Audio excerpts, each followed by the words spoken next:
Bueno, ahora sí, damos inicio a la clase teórica número 10 de termodinámica y permítanme compartir pantalla.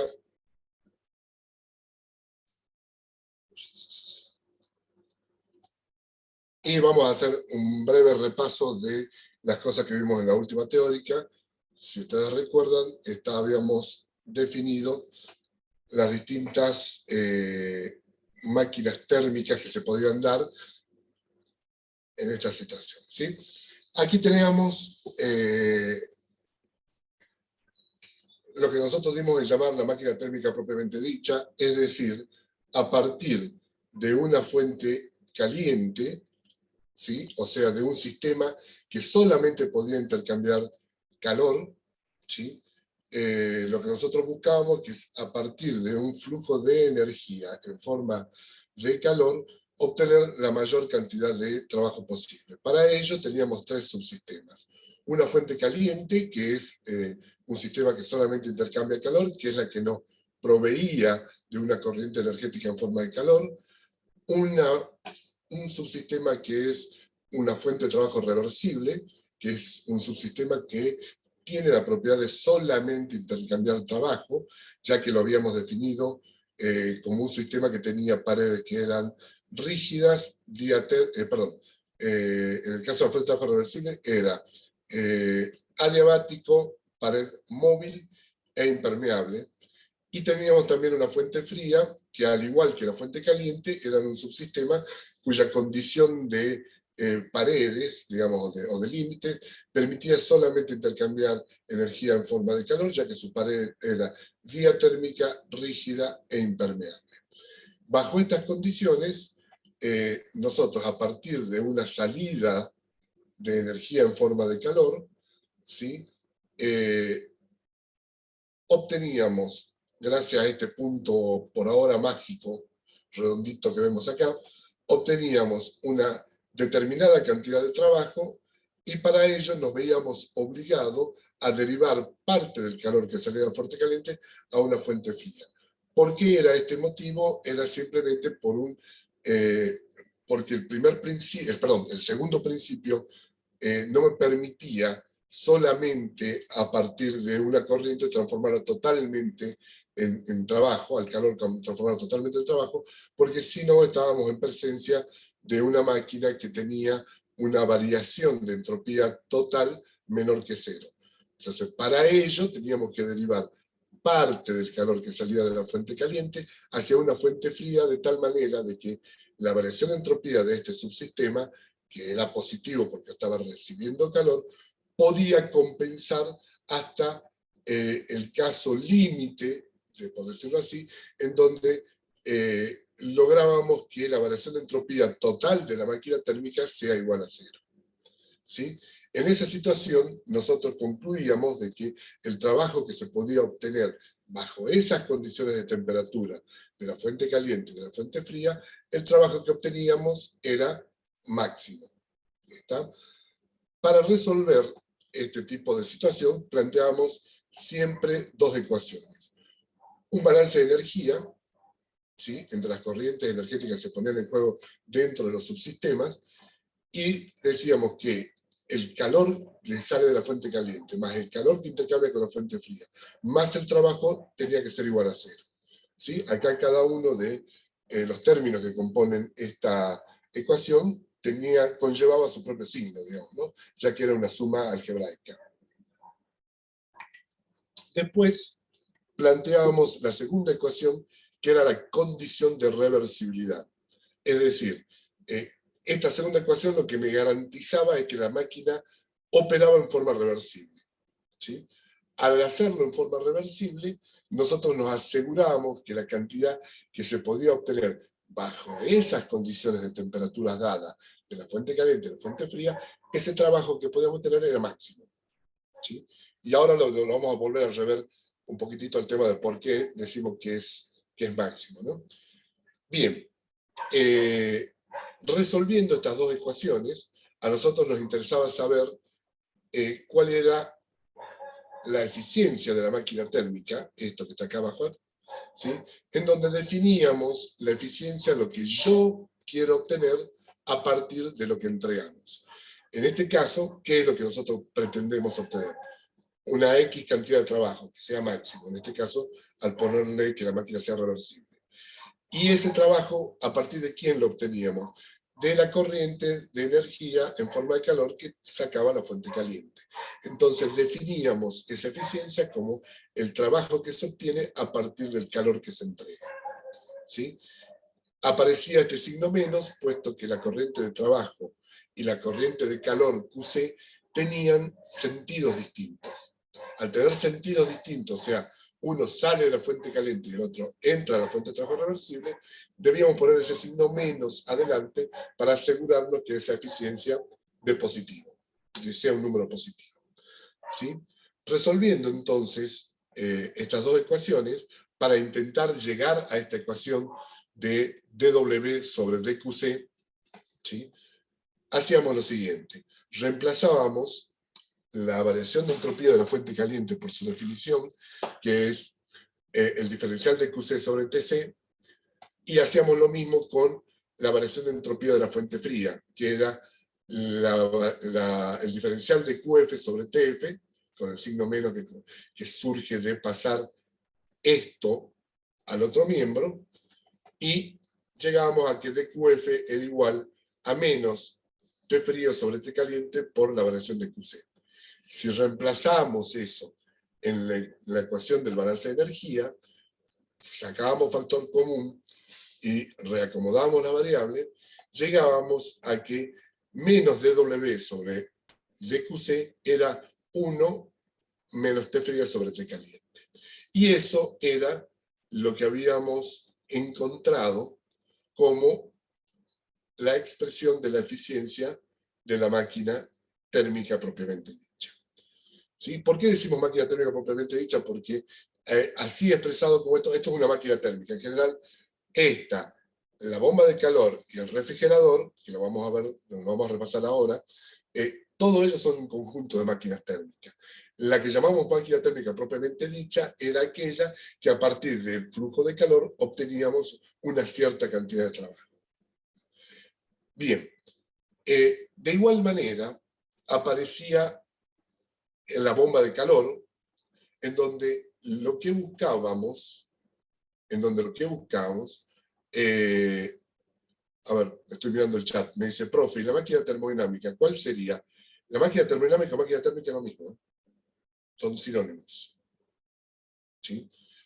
La térmica propiamente dicha es, a partir de un flujo de energía en forma de calor, obtengo trabajo. ¿Está? Y las otras también son máquinas térmicas, pero ya específicamente las llamamos bomba de calor o refrigeradora, las dos restantes, en función de qué era lo que buscábamos. Ahora pongo, ahí está, ahí tienen. La bomba de calor, ¿qué es lo que se busca? Se busca revertir, digamos, si nosotros ponemos en contacto un cuerpo caliente con un cuerpo frío, espontáneamente lo que va a suceder, si esos cuerpos tienen una frontera en común que es diatérmico, ¿sí? Que sea diatérmica, o sea que permita el paso de calor, si nosotros ponemos en contacto solamente la fuente caliente con la fuente fría, espontáneamente iba a ocurrir una corriente de energía en forma de calor que iba del cuerpo más caliente al cuerpo más frío. ¿Sí? Era lo que el segundo principio espontáneamente me aceptaba.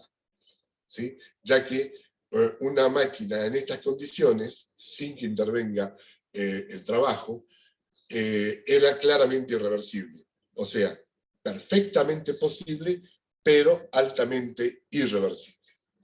¿Sí? Si nosotros lo que buscamos es provocar una inversión en el intercambio de calor, es decir, pasar calor de la fuente fría hacia la fuente caliente, nos veíamos obligados a hacer una entrega de trabajo, ¿sí?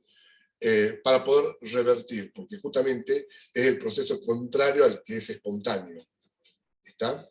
Esto lo habíamos marcado por el segundo principio también, porque la fuente fría, al sacarle calor, tenía una variación de entropía negativa. ¿Sí? Como a su vez estaba a una temperatura más baja que la fuente caliente, la variación de entropía de la fuente fría, en términos de valores absolutos, era mayor que es la variación de entropía en valor absoluto de la fuente caliente. Entonces, la única manera de compensar para que el sistema global tenga una variación de entropía igual a 0 era aumentar la cantidad de calor que iba a la fuente caliente. Para eso lo podíamos lograr, o sea, aumentar la cantidad de calor que va a la fuente caliente sin tocar la cantidad de calor que sacamos de la fuente fría. La única manera de hacer eso es inyectándole trabajo a este sistema a partir de la incorporación de este tercer subsistema, que es la fuente de trabajo reversible, de tal forma que podíamos mínimamente compensar en valores absolutos las variaciones de entropía. ¿Está?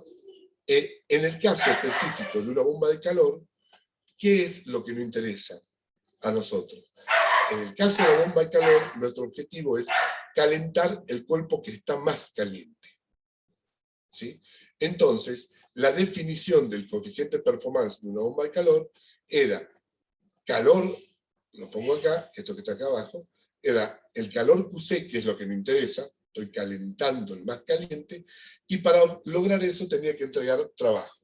Entonces era diferencial de QC sobre diferencial de trabajo. Ambos diferenciales tienen signos opuestos, como ustedes pueden ver por análisis del sentido de las flechas de la dirección en que ocurre ese intercambio de energía. Entonces también, al igual que la máquina térmica propiamente dicho, nos vemos obligados a poner un signo menos adelante en la definición para que ese coeficiente de performance siempre dé un número positivo. La resolución, como lo habíamos marcado anteriormente, es exactamente igual que el anterior. Planteo un balance de energía, planteamos la condición de reversibilidad para asegurarnos que la máquina trabaje en forma reversible. Eso significa que la variación de entropía total de los tres subsistemas tiene que ser igual a 0. Recuerden que la variación de entropía de la fuente de trabajo reversible por definición es 0, ¿sí? Ya que no intercambia calor y además internamente no tiene fuerzas disipativas. O sea, no hay rozamiento que deriven en una salida de calor del sistema, o una degradación de la energía, degradación entre comillas, en donde pasaba calor. Acá vuelvo a insistir en un concepto. Toda disponibilidad de energía que yo tengo para transferir de una forma a otra, ¿sí? Si en esa transferencia en algún momento del proceso pasa a calor, algo de la posibilidad de transformar esa energía en trabajo útil, si pasó algo a calor, algo pierdo. ¿Sí? Porque desde el momento de que se transfiere a través del mecanismo calor, yo desarrollo una variación de entropía. Al desarrollar una variación de entropía, por el segundo principio, algo tengo que perder. ¿Sí?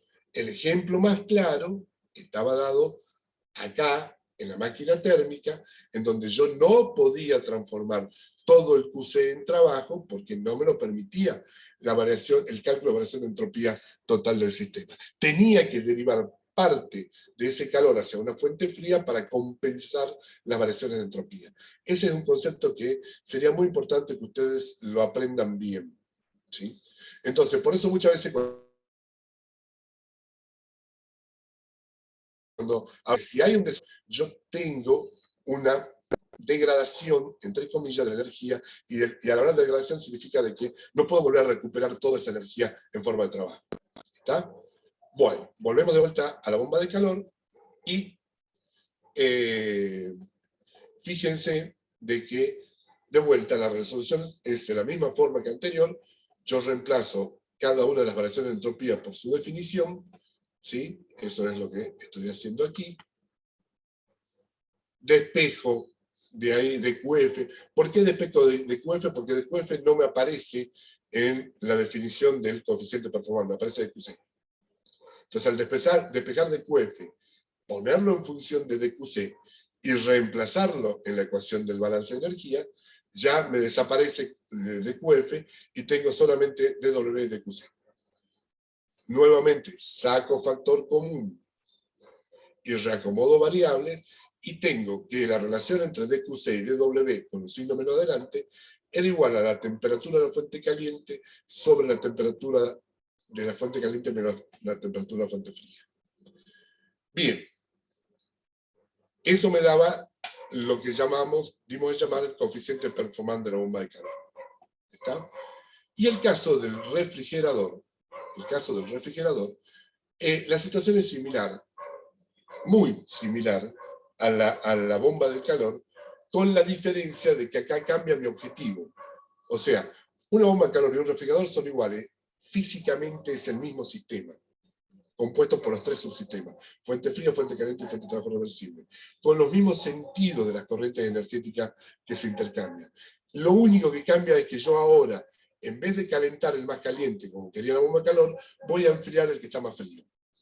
Es decir, mi objetivo es DQF y no DQC, como era anteriormente. ¿Sí?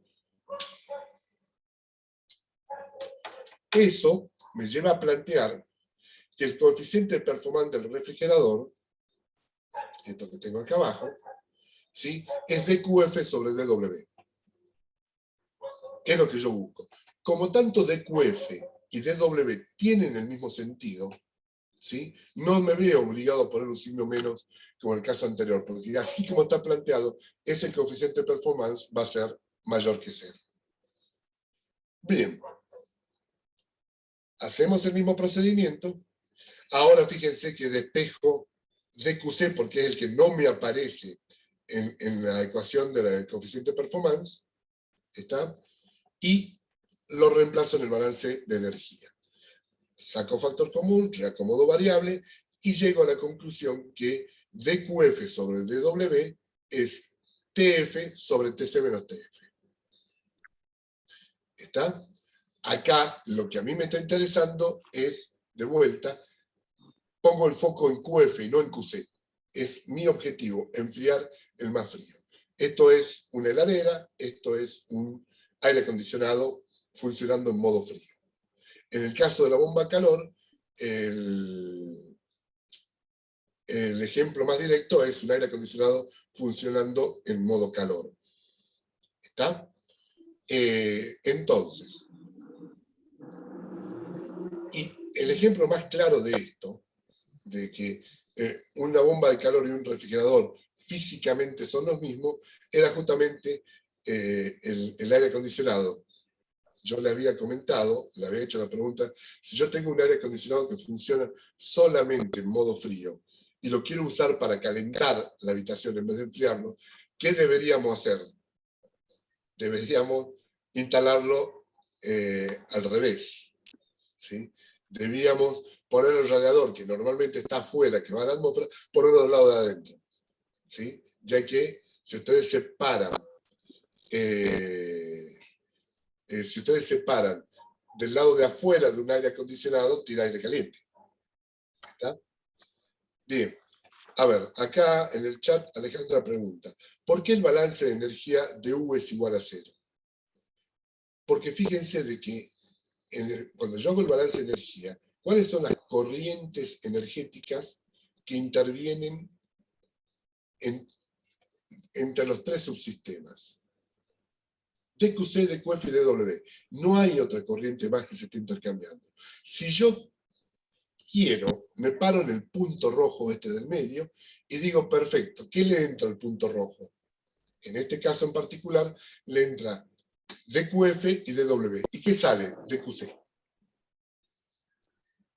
¿Está? Toda la variación del sistema total, la variación de energía interna del sistema total, tiene que ser igual a 0 porque el sistema está aislado. Es el punto rojo este completo. Eso es lo que a mí me habilita a plantear el balance de energía de esa forma. DQC más DQF más DW igual a 0. Recuerden que esto es una suma algebraica. ¿Está? Bien. Para plantear el balance de energía, siempre es cómodo pararse en el punto intermedio, ese punto que entrelaza. Lo que ocurre es que cuando quieran calcular variaciones de entropía de las fuentes, que es donde se provoca realmente la variación de entropía, ahí se tiene que parar en cada uno de los subsistemas. Es la única salvedad. ¿Sí? Si yo quiero calcular la variación de entropía de la fuente caliente, me tengo que parar en la fuente caliente y digo: recibo calor QC, mi variación de entropía de la fuente caliente va a ser positiva, porque está entrando calor a la fuente caliente. Si me paro en la fuente fría, sale una corriente de calor que es QF. Por lo tanto, la variación de entropía de la fuente fría va a ser menor que cero. ¿Sí? Porque tengo salida de ese QF. ¿Está? Bien. Cuando ustedes le ponen el signo, al calor que entra o al que sale, ahí ya se entiende que cuando hablamos de QS o QF, estamos hablando ya de valores absolutos. ¿Sí? Porque ya le pusieron el signo. Está claro eso, ¿no? En una suma algebraica lleva cada uno su signo porque son variables. No estoy poniéndole ya un valor concreto de esas corrientes energéticas. ¿Está? ¿Se entendió? Ahora yo quiero entrar a un concepto que creo que vamos a intentar que le aclare aún más el panorama. Ese concepto es el de pérdida de capacidad de trabajo. Y ahora, permítanme, denme un segundito, que voy a traer una imagen.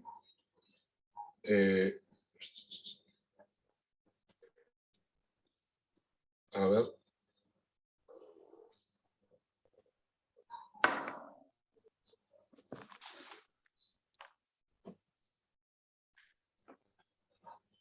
Voy a traer esta imagen normal. La voy a achicar un poquitito. ¿Sí? En donde tengo una máquina térmica propiamente dicha, ¿no? Como la que veíamos anteriormente. Y solamente a los efectos de este ejemplo, yo les voy a proponer algo para que se entienda lo que acabo de decir hace un ratito y vamos a entrar directamente después al concepto de pérdida de capacidad de trabajo. Vamos a ponerle valores a QC, QF y DW y a las temperaturas de la fuente caliente y de la fuente fría. ¿Sí? Entonces, supongamos que a la fuente caliente yo digo que la fuente caliente está a una temperatura constante. A ver.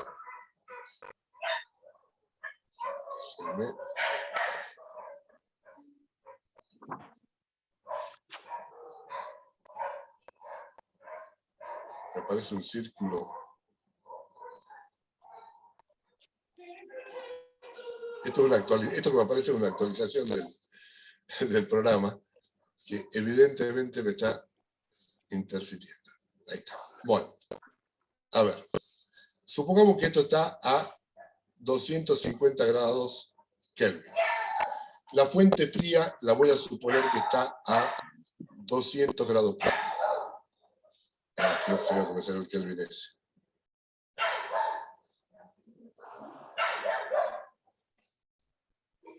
Esto está a 200 Kelvin como valor de la fuente fría. Y supongamos que mi QC vale 1000. Esto es igual a 1000 kilocalorías, no importa la unidad. ¿Sí? Y que yo tengo, fíjense, paremos aquí nomás. Si yo tengo que esta máquina es reversible, si la máquina tengo que es reversible, la primera pregunta que uno le puede hacer es ¿cuánto es la cantidad de trabajo que yo obtengo a partir de ese QC igual a 1000? Bueno, si la máquina es reversible, yo estoy en una eficiencia máxima de 1 menos TF sobre TC. ¿Sí? Entonces, esto sería 1 menos 200, porque la temperatura les dije que era constante, si no, no podría poner esto, sobre 250. ¿Sí? ¿Cuánto le da esto?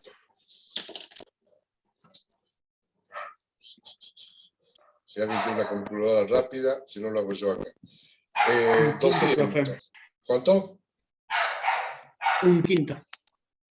Ah, O 0,2. 0,2. 0,2. O sea, que esto me da 0,2. ¿Sí? Y como yo sé que esto es igual a W, está integrado ya, sobre QC, ¿sí? El trabajo que yo obtengo, si yo a QC le doy un valor negativo, o sea, de menos 1000, ¿sí? Esto sería 0,2, perdón, menos 0,2, que multiplica a menos 1000. Por lo tanto, esto sería igual a 200. ¿Está? QC, como bien lo expresamos ahí, QC vale 1000, menos 1000. ¿Sí? ¿Se entiende? Entonces, el máximo trabajo que yo puedo obtener de una corriente que vale 1000 kilocalorías o 1000 kilojoules, lo que ustedes quieran, ¿sí? Sería 200, porque las temperaturas con las cuales estoy jugando es el máximo que me permite. ¿Está? Ya que bajo estas condiciones estoy obteniendo una variación de entropía igual a 0. Ahora lo hacemos. Si QC vale 1000, entonces, a ver, pongámoslo acá. El trabajo es igual a menos QC, lo trabajo en forma algebraica, menos DW, perdón, no. ¿Qué me está faltando calcular acá? QF, perdón. ¿Sí? QF es menos QC, menos DW, esto sería menos 1000. ¿Sí? Menos 200. O sea que QF, ¿cuánto vale? 800. ¿Está? Me dice que QF y W tienen el mismo signo. Correcto. QF y DW tienen el mismo signo. ¿Está? Ahora, fíjense una cosa. ¿Quieren calcular la variación de entropía? Calculemos la variación de entropía. Tiene que dar igual a 0. Y esto no es sorpresa, ya les explico por qué. Es obvio que me va a dar igual a 0. Calculemos la variación de entropía de la fuente caliente. La cantidad de calor que sale de la fuente caliente es menos 1000 sobre 250. ¿Cuánto da esto? Menos 4. ¿Sí? La variación de entropía de la fuente fría es 800 sobre 200. ¿Cuánto da esto? 4. La total, ¿cuánto da? 0. ¡Oh, qué coincidencia! No, no es ninguna coincidencia. Yo la eficiencia máxima, esto, que está acá arriba, esto que está aquí, llegamos a esa expresión suponiendo que la variación de entropía total da igual a 0. Era la condición de reversibilidad, ¿se acuerdan? ¿Sí? Entonces, es obvio que la suma me va a dar igual a 0. Este es el delta de ese total. ¿Hasta acá se entendió? A ver, en el chat hay una pregunta. Ah, no, era lo de anterior. ¿Se entendió esto hasta acá? Porque ahora se la voy a complicar un poquitito para hablar de la pérdida de capacidad de trabajo.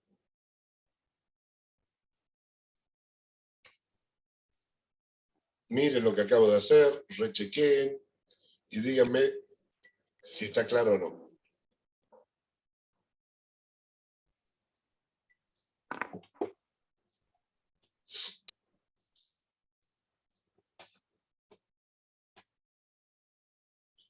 ¿Hay algo de lo que acabo de hacer que no les queda claro? Profe, ¿qué es lo que está subrayado en verde? Lo que está subrayado en verde es la eficiencia máxima. La que hemos calculado acá. Esta que está acá abajo. Esto que está aquí. Nosotros para llegar a esta eficiencia de la máquina térmica hemos supuesto esto, la condición de reversibilidad, que la variación de entropía total del sistema es cero. Esa es la razón por qué cuando yo hago el cálculo de qué cantidad de trabajo puedo obtener a partir de la cantidad de calor y lo hago partiendo de esta ecuación, después cuando verifico con las variaciones de entropía me da cero. ¿Y el FTR? ¿Qué pasa con el FTR? Eso me están preguntando en el chat. El FTR, fuente de trabajo reversible, no tiene variación de entropía, porque no intercambia calor y porque defino que es reversible. O sea que no hay desarrollos de calor interno, no hay rozamiento interno. Entonces estoy seguro que no hay variación de entropía en la fuente de trabajo reversible. ¿Está? Bien. Una vez que entienden esto, ahora yo los voy a sacar un poquitito de línea. ¿Sí? Esto está claro, es cómo calculé el trabajo y rechequeo que la variación de entropía es igual a cero. Entonces, ¿qué es lo que estoy diciendo yo? Para que la variación de entropía total de este subsistema, de este sistema, me dé igual a cero, yo tengo que mandar al trabajo, ¿sí? 200, es lo que yo calculé recién. Y por lo tanto, tiene que ir a la fuente fría 800. ¿Estamos? Eso es lo que yo estoy diciendo. Ahora fíjense, vamos a suponer que yo me equivoco, o ese punto rojo que está en el medio, que es el que hace el juego mágico de calores y trabajo, en vez de mandar 800 a la fuente fría, me manda más. Me manda 850. Me manda 850. Entonces, ¿qué pasa? Ahora voy a borrar.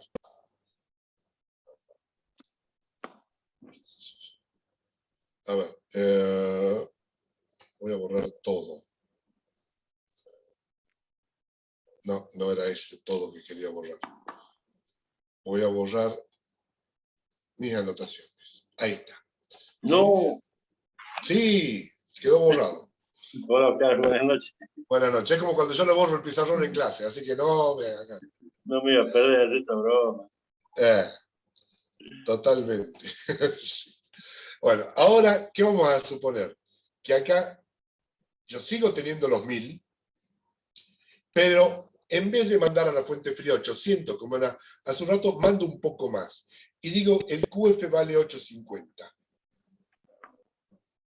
Porque mandé más calor del que debía. ¿Sí?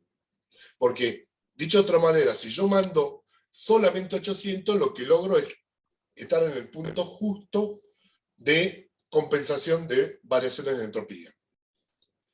Ahora no es esa situación. Ahora yo mando 50 de más. Si quieren, para verlo más claro, yo tenía 800 que mandar y le agregué, en otro colorcito, 50. Me fui de mambo y mandé 50 más. ¿Qué pasa con el trabajo? Si mando 50 más, lo que yo originalmente debería obtener acá, 200, en vez de eso, 150. ¿qué obtengo? 150, porque 50 se me fueron para el otro lado. Estoy haciendo cumplir el balance de energía. ¿Sí? Entonces acá tengo menos 150 y mi nuevo trabajo en realidad es 150. ¿Pero varía la temperatura? No, no. Yo Entonces, no cambié las condiciones de temperatura. Esto sigue siendo O sea que el Muy rendimiento buena va a la ser pregunta. 0,20. Esto sigue siendo 250 y esto sigue siendo 200. ¿Y la eficiencia? Ahí está. ¿Cuál es la eficiencia ahora real? ¿Por qué pongo real? Porque esta ya no es una máquina ideal, ¿sí? Ya no me cumple la condición de reversibilidad. Esta eficiencia real será el trabajo menos el trabajo que obtengo, que es ahora 150, sobre el calor que di, que es menos 1000. O sea que esto vale 0,15. La anterior era un 20%, esta ahora vale 15%. ¿Por qué? Porque mandé más calor del que debía. Recalculemos la variación de entropía ahora. Variación de entropía de la fuente caliente. Variación de entropía de la fuente caliente. Joder. Sale 1000. Hay un micrófono abierto ahí, muchachos, fíjense. Sale 1000 y la temperatura es 250. Por lo tanto, esto sigue siendo igual que en el ejemplo pasado, en el ejemplo máximo, esto sigue siendo 4. Perdón, menos 4. Ahora calculemos la variación de entropía de la fuente fría. Ahora tengo un ingreso de 850. ¿Sí? Y la temperatura sigue siendo 200. ¿Cuánto vale esto? 850 dividido 200. 4.25. ¿Tan seguro? No le creo. 4.25. Sí, profe. 4,25. Sigo sin creerle. Hasta que yo no ponga exactamente 850 dividido 200 me da 4,25. Positivo. ¿Sí? Entonces, ay Dios. Esto es 4,25, por lo tanto, la variación de entropía total es 4,25 menos 4 me da 0,25. Obviamente ya no es reversible esta máquina. Obviamente ya no es reversible esta máquina. ¿Por qué? Porque provoqué una variación de entropía en la fuente fría mayor de lo que necesitaba. ¿Y eso qué me provocó? Que obtenga menos trabajo. Ejemplo, ¿Estamos? ¿Qué? un ejemplo, Y este es el ejemplo. un ejemplo, una máquina real. Y en todas las máquinas reales no hay ninguna que ande en forma reversible. Todas son, ¿Sí? son reales. Y ¿Sí? son pérdidas de calor, digamos. Son pérdidas de capacidad de trabajo. Porque yo tenía una probabilidad de obtener más trabajo y por un problema mío, por una irreversibilidad mía o del sistema completo, como quieran, no tengo esa cantidad de trabajo, tengo menos. Eso significa que degradé más energía de la que debía. Por ejemplo, una pérdida de vapor. Sí, mandé más calor a la fuente fría de la que debía. Ya, ahora vamos a ver por qué se dan esas irreversibilidades. Cuando veamos ciclos. ¿Sí?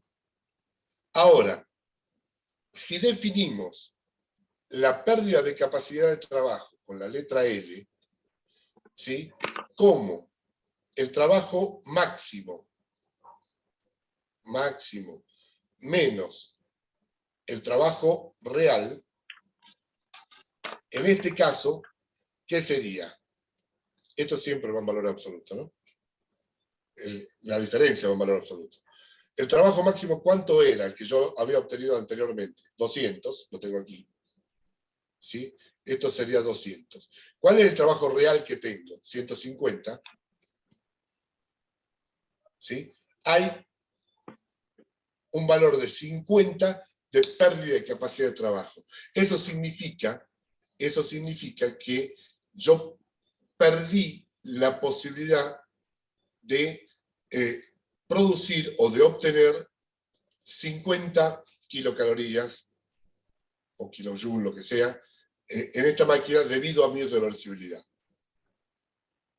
¿Se entiende? Sí, profe. Bueno, en este ejemplo es muy fácil y muy claro de ver por qué. Porque las temperaturas son constantes. ¿Sí? Cuando las temperaturas no son constantes, la cosa se complica un poco, bastante más. Pero hay algo interesante. Hay un concepto interesante que yo acabo de mencionar.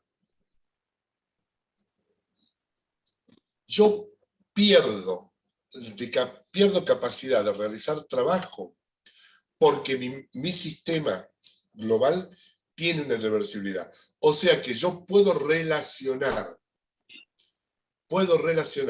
la pérdida de capacidad de trabajo con la variación total de entropía. ¿Está? Y acá aparece un teorema desarrollado por un belga francés en compañía de un ruso, que para los rusos solamente fueron los rusos, el belga francés no existió, pero no importa, se lo conoce con el nombre de ecuación de Guyen o Guy, lo voy a escribir aquí, esto es una G, Guy o Guyen, vamos a ponerlo como Guyen, Stodola, o a veces como ecuación solo de Stodola, que dice que la pérdida de capacidad de trabajo es igual a la variación total de entropía de un sistema multiplicado por la temperatura más baja puesta en juego, que en este caso es TF.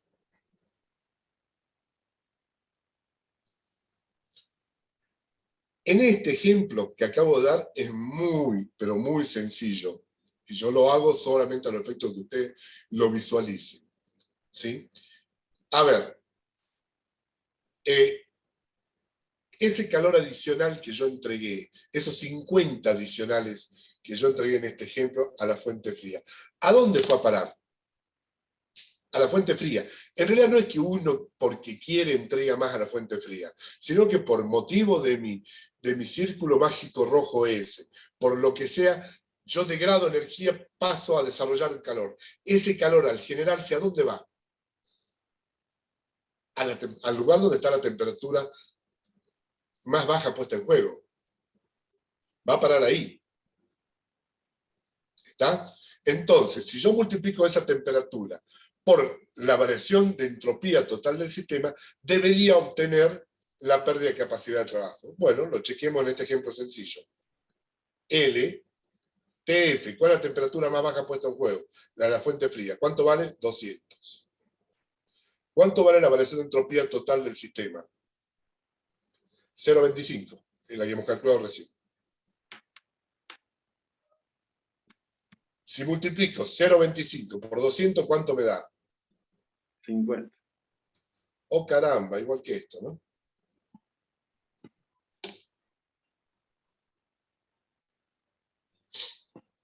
¿Se entendió? Sí, sí. Sí, profe. Mírenlo, lean lo que está escrito ahí. Y después de leerlo bien tranquilo, me preguntan.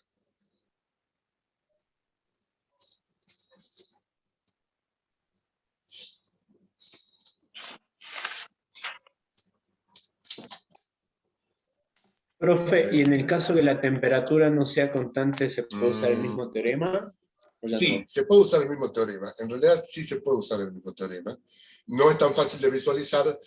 Primero, si las temperaturas no son constantes, ustedes tienen que resolver las ecuaciones diferenciales. ¿Está? O sea, tienen que meter las temperaturas en los cálculos de variaciones de entropía. Meterla como una variable. ¿Sí? Y una vez que obtienen la variación de entropía total, van a tener que calcular con la temperatura más baja puesta en juego. Pero como esa temperatura a su vez varía, ahí la cosa se complica un poquitito más. Que no se la voy a explicar ahora, se la voy a explicar cuando veamos ciclo termodinámico, ahí es más fácil de verlo. Sobre todo cuando estudiamos ciclo de Rankine. ¿Mm? Por ahora quiero que entiendan el concepto acá. Después ya lo voy a, dentro de un ratito, lo voy a empezar a explicar. A ver, ¿qué dice el chat? La ecuación de estos dos la podría tener otra letra, pueden poner la letra que quieran, nosotros la llamamos L. ¿Sí? La ecuación de estos dos se aplica solo cuando las temperaturas son constantes, recién lo comenté, no. Vale digamos, vale para cualquier situación. Vamos a tener que tener alguna pequeña salvedad cuando las temperaturas no sean constantes, que es lo que yo voy a aplicar cuando veamos ciclo de Rankine. Cuando veamos pérdida de capacidad de trabajo en el ciclo de Rankine. ¿Sí? ¿Dónde está desarrollado el tema de la estodola? Bien, en el Kiriji, en el libro del Kiriji, Termodinámica Técnica. No está en el Calenet.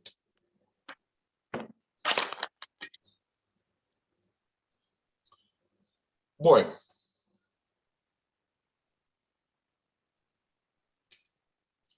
Bueno, fíjense.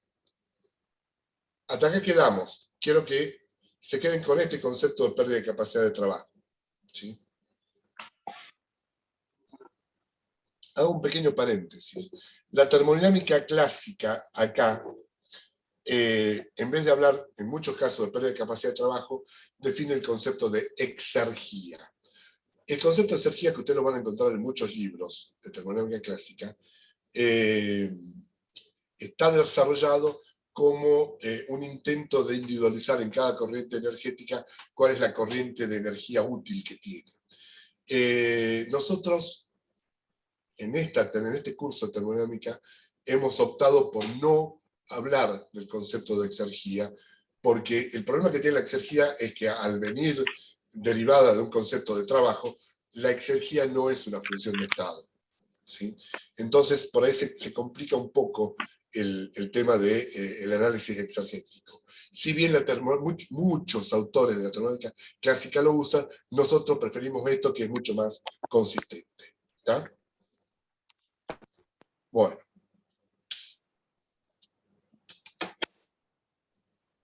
Bien. Veamos qué sucede en situaciones como esta. Acá yo tengo una máquina térmica propiamente dicha, en este ejemplo, ya está garabateado por mí, en donde supongamos que la fuente caliente sea un quemador de gas natural prendido, en donde en ese quemador la reacción que sucede es esta que usted acá, suponiendo que todo el gas natural sea metano. ¿Sí? Metano más 2 de oxígeno me va a dar dióxido de carbono más agua. ¿Está? Es la reacción que sucede es la principal reacción que sucede en una combustión completa de gas natural. ¿Estamos? ¿Qué ocurre? Y esto lo van a ver sobre todo los químicos más adelante. Cuando ocurre esta reacción, la temperatura a la cual se lleva a cabo, digamos, es altamente exotérmica esta reacción, la temperatura es aproximadamente 2000 grados centígrados. Aproximadamente 2000 grados centígrados. Es lo que se llama temperatura diabática de llama. No es un tema termodinámico lo que vamos a ver. Esto que les estoy diciendo no es algo que compete exclusivamente a la termodinámica. Pero sí les puedo decir que la temperatura de la llama, o sea, de la fuente caliente que me está dando calor, en realidad va a estar a 2000 grados centígrados. Y yo voy a aprovechar, en realidad, voy a recibir ese calor, el punto este que está acá, va a recibir ese calor a una temperatura menor. Lo va a recibir a 390 grados centígrados. Es decir, entre que la fuente caliente me tiró calor y el punto recibió calor, ahí tengo una pérdida. ¿Por qué? Porque parte de esa energía de la llama que yo estoy entregando se me está yendo por otro lado. Es decir, es como que no se me está cumpliendo la condición de adiabaticidad. Eso es una pérdida de capacidad de trabajo propiamente dicho. ¿Sí? Ahora cuando entremos a ver ciclo, lo van a entender mejor a a este sistema. Si yo hago todo el estudio suponiendo que el punto este recibe ese calor a la misma temperatura de la fuente caliente, sí puedo decir que la variación de entropía total es igual a 0. Lo vamos a analizar a este caso en particular, cuando veamos ciclo termodinámico en un ratito nada más. ¿Está? Bien. Otra cosa que yo quería comentarles también, y ahora sí voy a borrar mis anotaciones, es que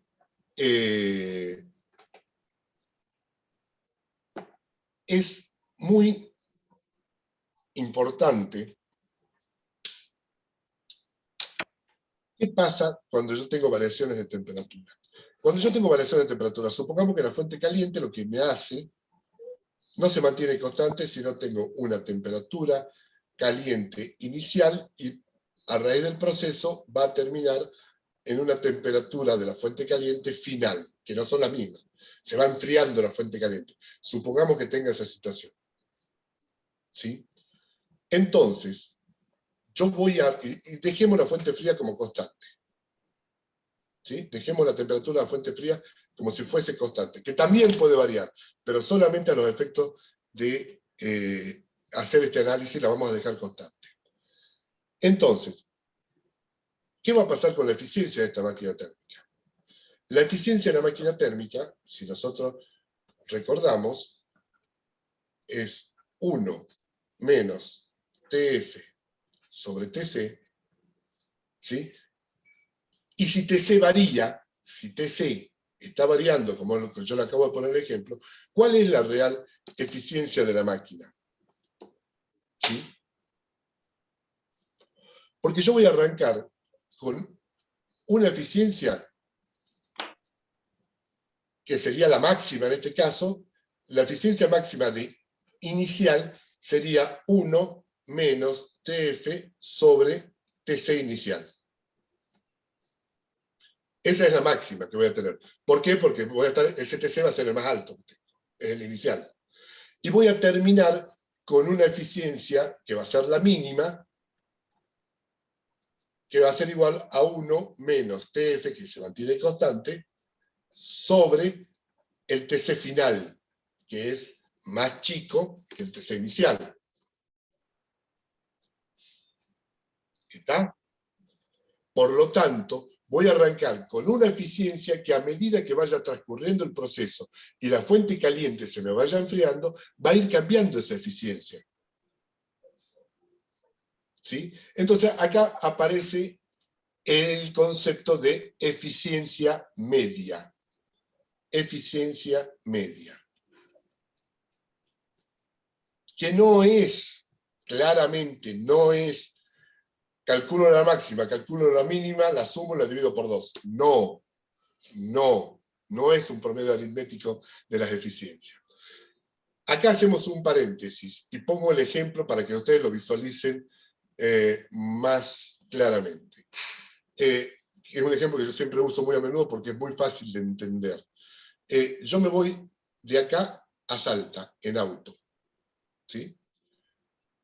Pongo en marcha mi auto, o sea, pongo en marcha mi proceso, arranco a velocidad 0, voy levantando la velocidad, llego a la autopista, entré a la autopista a 30 km/h, cuando estoy en la autopista le empiezo a levantar, me voy hasta 110 km/h, para no pasarme de la velocidad máxima permitida, voy al mango hasta llegar a Güemes. Cuando llego a Güemes, me veo obligado a clavar los frenos porque están los benditos semáforos de la ciudad de Güemes que me hacen bajar la velocidad primero a 50, después a 30 y la última parte ya lo vuelvo a bajar a 20. ¿Sí? Y si es que no tengo que parar. Paso Güemes y vuelvo a acelerar. ¿Está? Entonces, hasta que llego a la autopista de entrada a Güemes, los últimos 30 kilómetros, en donde puedo volver a alcanzar velocidades de 110 km/h. Entonces, conociendo estos datos que yo le doy, ustedes les preguntan, che, ¿cuál es mi velocidad media? ¿Qué hacen ustedes para responder cuál es mi velocidad media? Uno podría decir, bueno, voy tomando qué velocidad tengo a distintos momentos, ahora tengo 0, después tengo 30, después tengo 50, después tengo 80, llego a 110, bajo a 30, bajo a 20, 0, vuelvo a acelerar 30 km por hora, 50, 60, 110 de vuelta hasta que llego a Salta. ¿Sí? Debido Sumo a todas distancia. esas, la divido por la cantidad de velocidades y tendría una velocidad. ¿Es esa la media real? No, No. no es la media real. ¿Qué debería hacer yo para calcular mi velocidad media real? Saber qué distancia hay de acá a ¿Y cuánto Salta demora? y cuánto demoré. Sí. Divido ambos y esa es mi velocidad media. ¿Sí? Bueno, en un proceso como esto, en donde las temperaturas varían, ¿sí? La eficiencia media se calcula por la definición. Una vez terminado el proceso, calculo cuánto fue el QC real que se desarrolló durante todo el proceso. Tanto. ¿Sí? ¿Y cuánto fue? Perdón, al revés.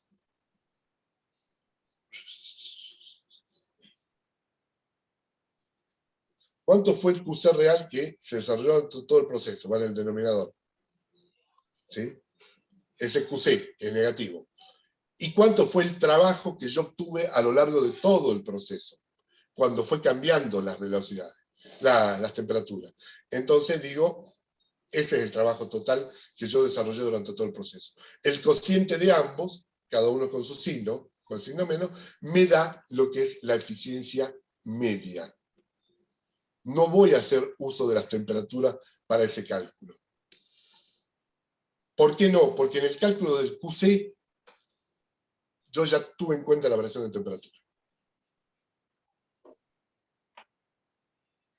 ¿Está? Cuando yo calcule el QC, y esto lo van a ver en la práctica, si no me acuerdo si ya la vieron o no, cuando yo calculo el QC, yo puedo decir, por ejemplo, dependiendo del problema, ¿sí? Que el diferencial de QC es igual a la masa del sistema por la capacidad calorífica por el diferencial de temperatura TC. Por ende, cuando calculo la variación de entropía de la fuente caliente, será mCp, ¿sí? Por la variación de TC sobre TC. Ahí estoy considerando las variaciones de temperatura. Y una ecuación muy similar la puedo utilizar para la fuente fría, suponiendo que la fuente fría cambie también su temperatura. Una vez que resuelvo mis dos ecuaciones, en donde ya obtengo el valor total de trabajo, el valor total de QC y el valor total de QF, hago la relación trabajo sobre QC y obtengo la eficiencia media. ¿Se entendió? Esto lo van a hacer en problemas, ¿no? No es que se van a quedar con esto que estoy explicándole aquí.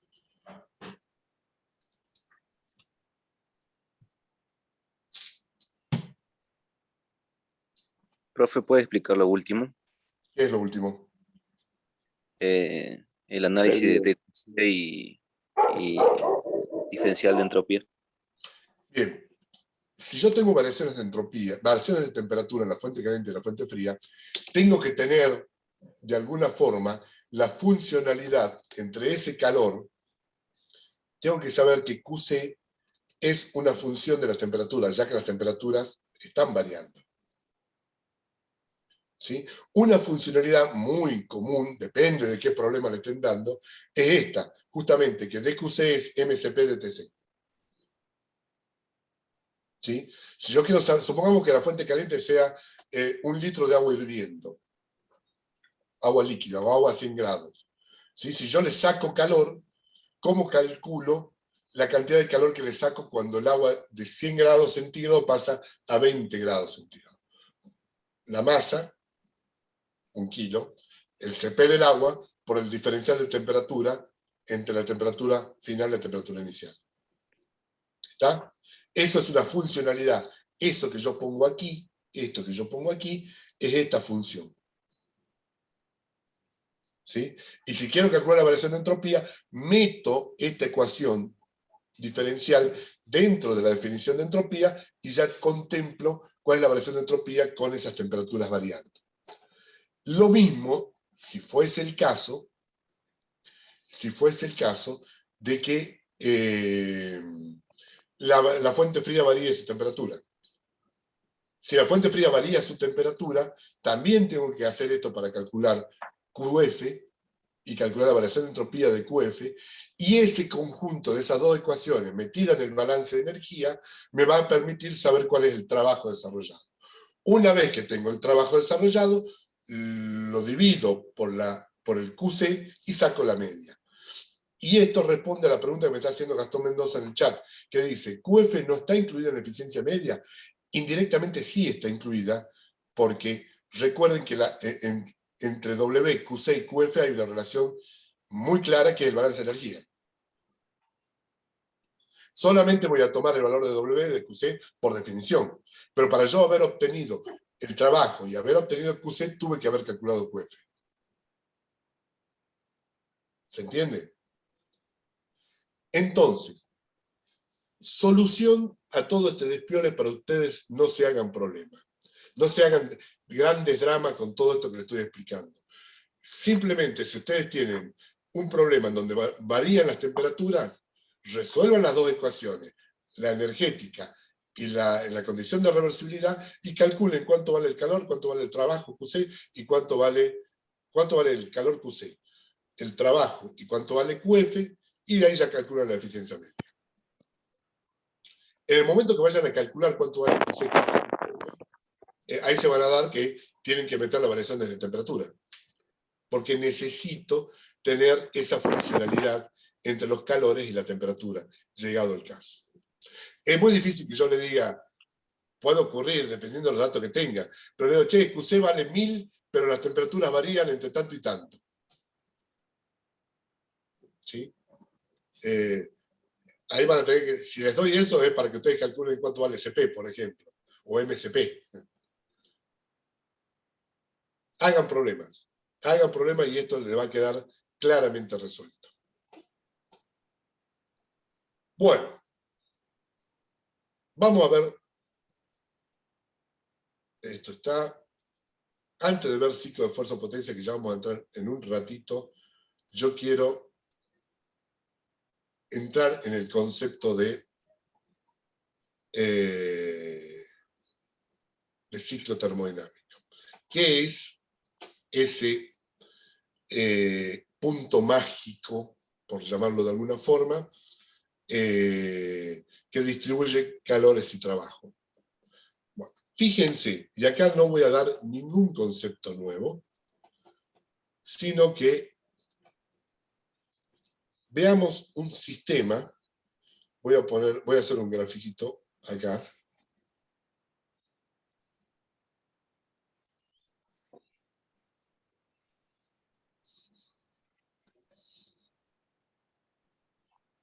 En donde supongamos que este es un sistema simple, ¿sí? Y este es un gráfico de presión-volumen. ¿Está?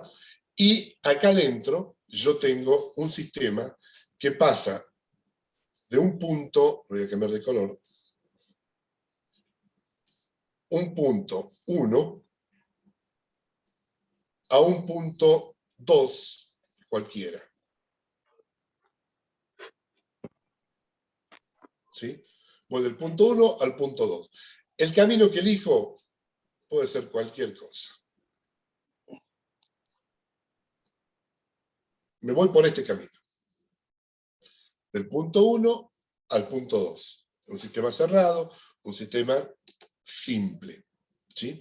Obviamente, para pasar del punto 1 al punto 2, ese sistema fue intercambiando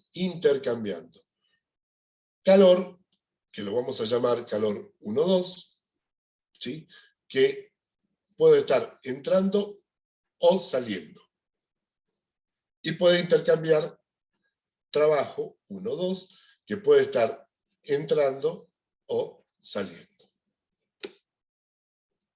¿Está? Bien, ahora yo hago que ese sistema, que lo tengo ahora en el punto 2, vuelva al punto 1, por otro camino. Y vuelve al punto 1. La variación de energía interna total de mi sistema, ¿cuánto vale?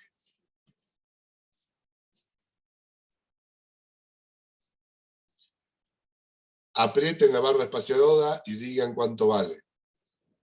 0. Bien, vale 0. Ahora una pregunta un cachitito más difícil. ¿Cuánto vale la variación de entropía total de mi sistema después de ir del punto 1 al 2 y volver del 2 al 1?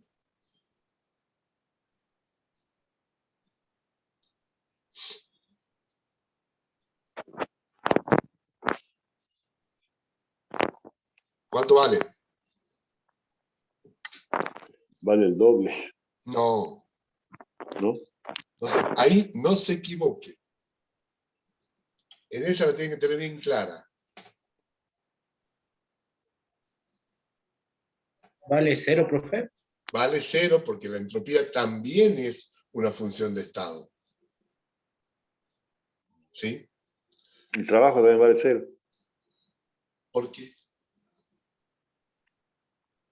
porque está en el mismo lugar. No, Salió de 1, vuelve a 1. no.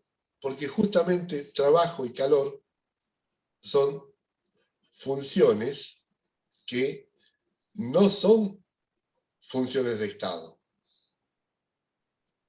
Eso lo hemos recalcado un montón de veces. Tanto calor como trabajo no son funciones de estado, dependen del camino. Justamente el hecho que el calor y el trabajo sean funciones que dependen del camino recorrido, son los que me van a permitir desarrollar las máquinas térmicas. Fíjense, yo sí puedo decir, a ver, yo sé que dU, esto es un sistema cerrado, ¿no es cierto? Es dQ más dW. Si yo integro esto, digo, delta dU es igual a Q total más trabajo total. ¿Está? Este delta dU, porque fui del 1 al 2 y volví al 1, como ustedes bien dijeron, vale 0. Después de todo un ciclo completo. ¿Está? Pero no significa que Q total sea 0 y trabajo total sea 0. Lo único que me está diciendo es que este Q total sería la sumatoria de todos los calores que intercambia, es igual a menos la sumatoria, uy, qué horrible me sale esa sumatoria, a menos la sumatoria de todos los trabajos que intercambia. Es lo único que yo puedo asegurar. Y yo, si ahora busco calcular en este ciclo, así como está, la eficiencia, ¿qué sería la eficiencia? ¿Sí? La sumatoria de todos los trabajos intercambiados, el trabajo neto, sobre, y ya no tengo que poner todos los calores. Si pongo todos los calores intercambiados, si pongo la suma algebraica de los calores intercambiados, me va a dar 1, siempre. Porque se cumple en un ciclo, se cumple esto. ¿Qué tengo que poner acá abajo? El calor recibido por el sistema. El calor que recibe el sistema. Y esto con un signo menos para que sea positivo. Esa es mi eficiencia media.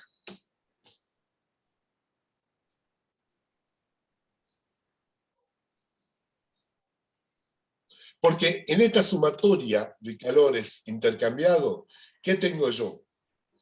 Tengo el QC y también tengo el QF.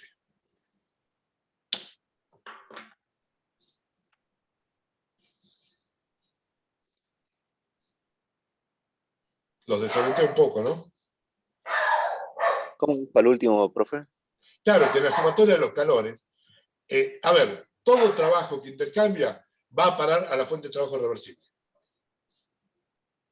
Fíjense que en algún punto de este gráfico, yo acá puedo tener la fuente caliente, acá puedo tener la fuente fría, y recibiendo e intercambiando todo el trabajo en algún lado, tengo la fuente de trabajo reversible. ya que este ciclo termodinámico es el punto, es este punto rojo que yo tengo acá. Ese puntito es un ciclo termodinámico. Entonces, volviendo, es esto.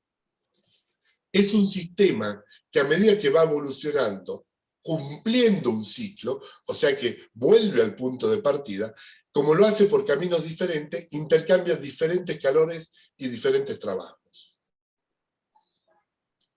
Al jugar con esos calores y trabajos que intercambia, voy a obtener un trabajo neto, que termina yendo a la fuente de trabajo reversible, y voy a tener un calor que recibe el sistema, que lo entrega a la fuente caliente. La relación entre esos dos es justamente la eficiencia del ciclo, o de la máquina térmica.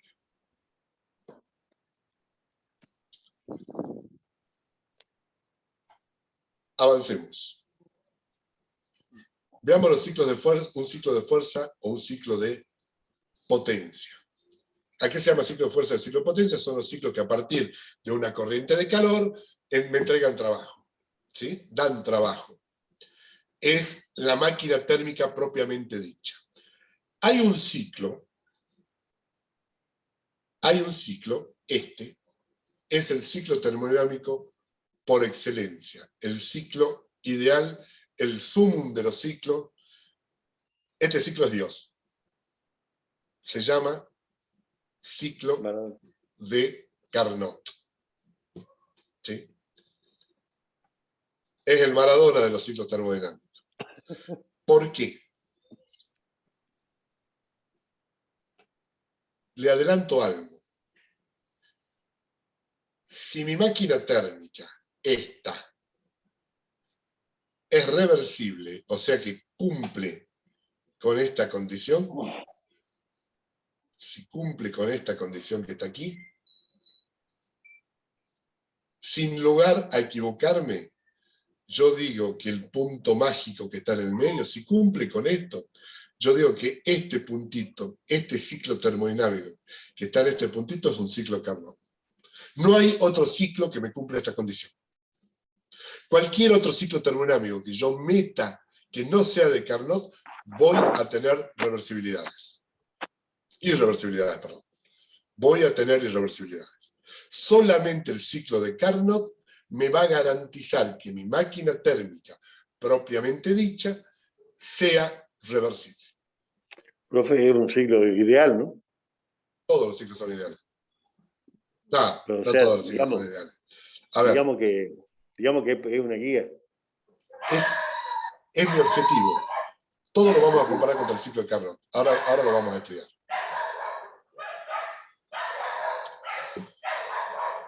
A ver. El ciclo de Carnot, vuelvo a donde estaba, acá. El ciclo de Carnot está compuesto por dos adiabáticas y dos isotérmicas. Este es un diagrama TS, ¿sí?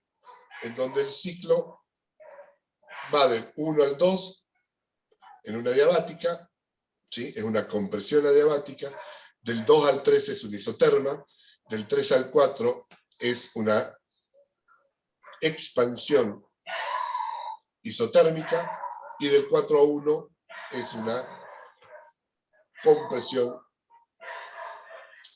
perdón, de vuelta, me parece que no lo dije bien. Del 1 al 2 es una compresión isentrópica o adiabática. Del 2 al 3 es una expansión isotérmica. Del 3 al 4 es una expansión adiabática o isentrópica. Y del 4 al 1 es una compresión isotérmica. Ahora, se los voy a poner en otros ejes, en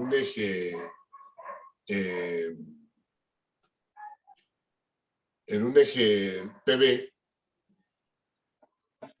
siempre y cuando lo encuentre.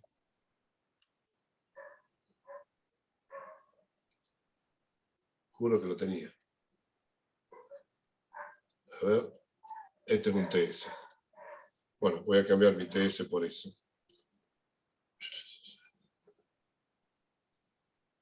Y acá está. A ver. Y los dos que andaba buscando.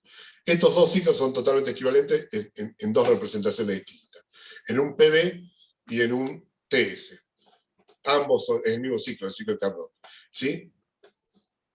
Acá le cambié la posición de los números nada más. En la etapa, por ejemplo, en este caso, en un diagrama PB, 1, 2 es a temperatura constante. 1, 2, temperatura constante. De 2 a 3 es una expansión isentrópica. 2 a 3 es isentrópica. De 3 a 4 es una compresión isotérmica. 3 a 4 es compresión isotérmica. Y de 4 a 1 es una compresión isentrópica. A ver, no importa dónde pongan el número 1, 2, 3 o 4. Ustedes tienen que identificar las etapas en realidad. ¿Está? Bueno, ahora fijémonos. Ustedes ya estudiaron esto. Cuando vimos transformaciones de los gases ideales. ¿Sí? Proceso isotérmico y proceso isoentrópico o adiabático. ¿Qué pasa en la etapa 1-2 de este gráfico? En la etapa 1-2 de este gráfico, ¿sí? Fíjense que yo estoy haciendo una expansión isotérmica. Si estoy expandiendo en forma isotérmica, o sea, piensen que es un gas, lo estoy expandiendo en forma isotérmica, la única forma que se mantenga la temperatura constante es que el gas reciba calor, que haya un Q de entrada. Por supuesto, de que en esta etapa también, como es una expansión, ¿sí? Hay un aumento de volumen, acá va a haber una entrega de trabajo. Puede haber una entrega de trabajo. ¿Sí? De que entra calor seguro, aumenta su entropía. Fíjense, del punto 1 al 2 en el diagrama TS, se ve de que la entropía aumenta. ¿Sí? Desde acá, perdón, desde aquí hasta aquí la entropía aumenta.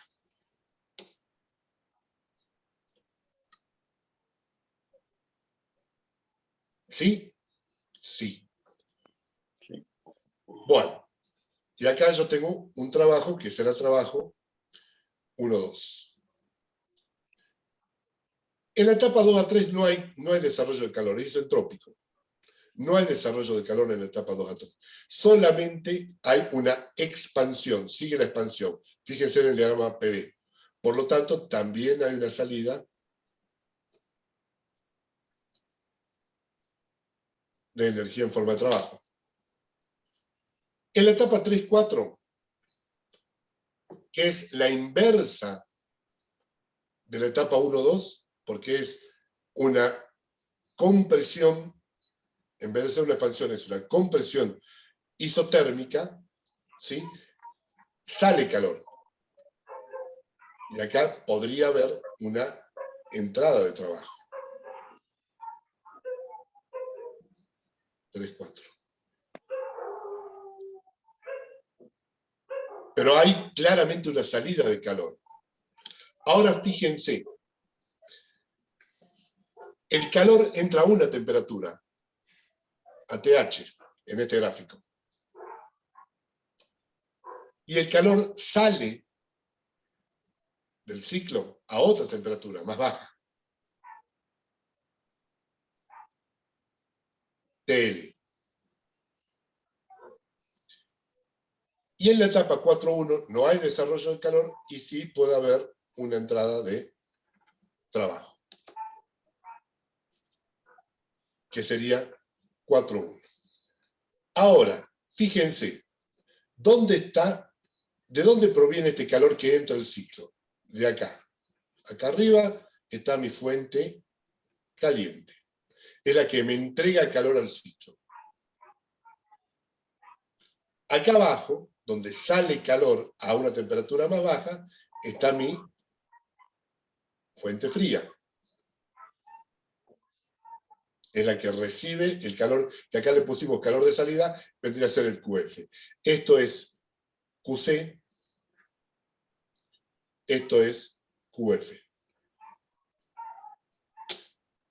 Y la fuente de trabajo reversible es la que me intercambia todos esos trabajos dando vuelta. ¿Sí?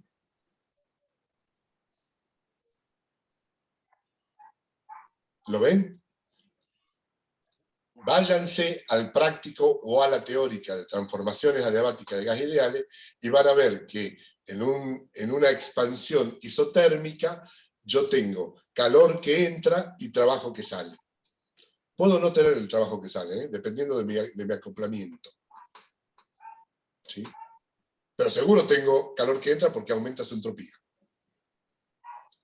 En la etapa 2 a 3 es una etapa adiabática. No tengo desarrollo de calor, sí tengo salida de trabajo. ¿Está? En la etapa 3-4 es isotérmico, en donde disminuye su entropía, sale calor. A una temperatura más baja de la que entró.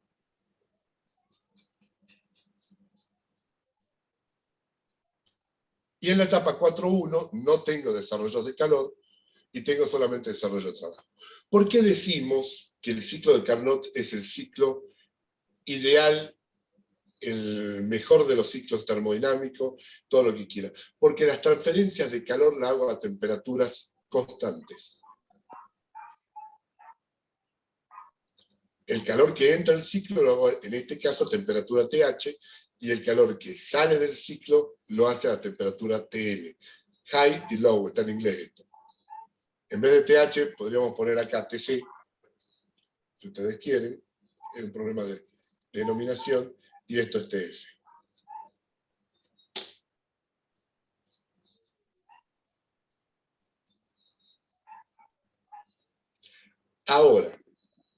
Ahora, ¿cómo intento yo, con todos esos datos, resolver la eficiencia de ese ciclo?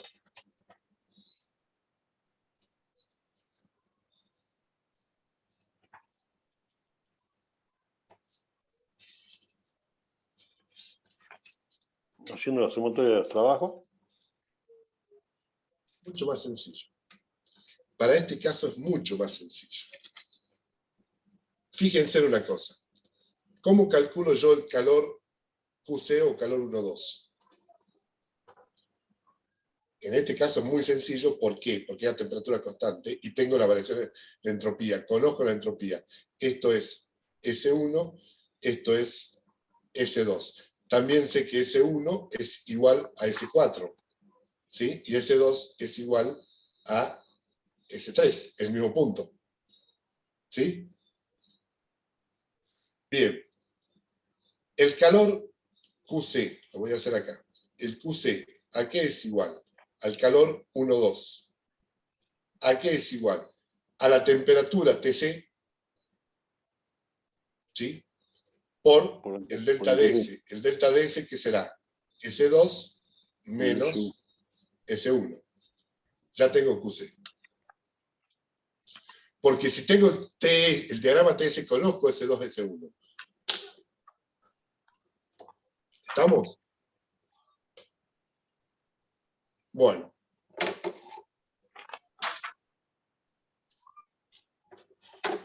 El calor QF.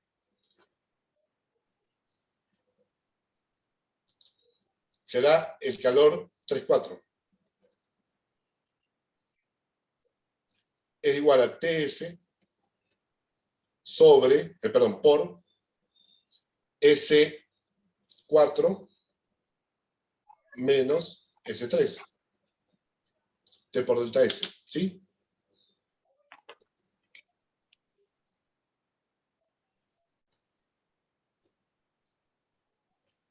Y el trabajo neto, en función de la entropía, ¿qué será?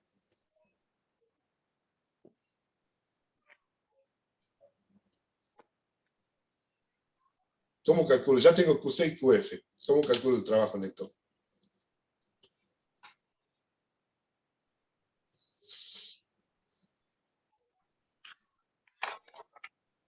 ¿Qué tengo que hacer para calcular el trabajo neto?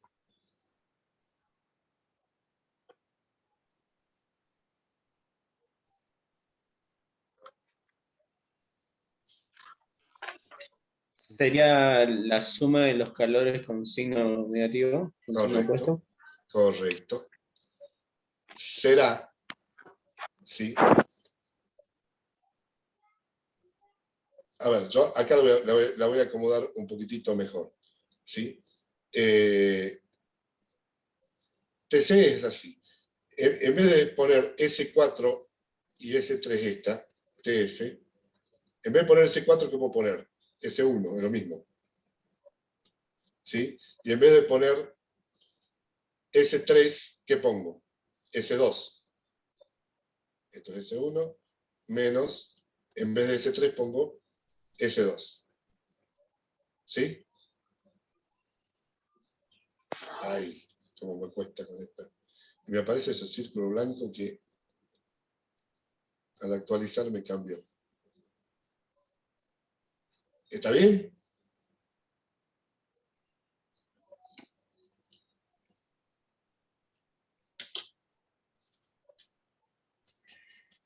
O sea, me queda la variación de entropía por la variación de temperatura. Si sumamos. Si Los calores. sumamos. Exactamente. Ahora, yo puedo poner que el trabajo es menos QC menos QF. ¿Sí? Esa es la definición de trabajo. Entonces, la eficiencia será menos trabajo, el trabajo neto obviamente, sobre QC. ¿Sí? Bueno, menos trabajo, ¿qué será? QC más QF, cada uno con su signo. ¿Sí? Sobre QC. Esto es, acá, ya es menos. Esto que está acá, todo así como está es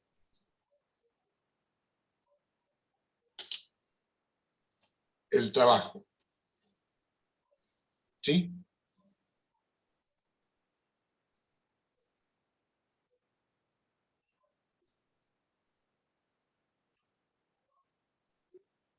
¿Está bien? ¿Cómo, profe? Fíjense los signos, nada más. Sí, el de arriba es trabajo, es menos trabajo. Sí. El de arriba es menos trabajo. Bien, entonces yo esto lo puedo poner como que esto es Igual a 1 1. más, ¿no? 1 más, ay Dios, 1 más, que es QC dividido QC, QF, sobre QC. Cada uno con su signo, propiamente. ¿Sí? Que si yo esto lo expreso como valor absoluto, porque QF y QC tienen signos distintos si yo incorporo el valor absoluto, esto me quedaría 1 menos valor absoluto de QF sobre valor absoluto de QC. Acá ya saco lo algebraico, simplemente para que ustedes lo vean bien. ¿Sí? Y lo puedo poner como 1 menos el valor absoluto de QF sobre el valor absoluto de QC. ¿Está? ¿Sí o no? Sí, porque la eficiencia no puede ser mayor a 1. Y saben que QF y QC tienen signos distintos. Entonces, si yo pongo, yo lo que sé es que en valores absolutos, QC y QF tienen signos distintos. Si pongo valor absoluto, como lo estoy haciendo acá, pongo la barra de valor absoluto, esto me queda. Uno tiene distintos signos con respecto al otro. ¿Sí? Es lo mismo que yo le diga, en valor absoluto es exactamente igual, en vez de ponerlo en forma algebraica, digo que QC, acá lo van a ver más fácil, es igual al valor absoluto de QF más el valor absoluto de trabajo.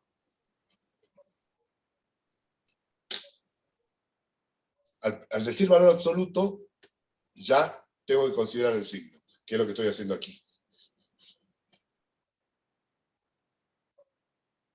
Es decir, esta ecuación, que es algebraica, y esta ecuación son equivalentes.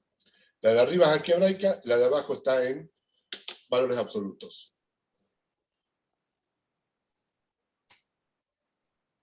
Esta de abajo es fácil de visualizar. ¿Por qué? Lo ven aquí. 1000 se me divide en 200 y 800. Son valores absolutos. ¿Sí? Es lo mismo que yo diga, menos 1000 se me divide en menos 850 y en menos 200.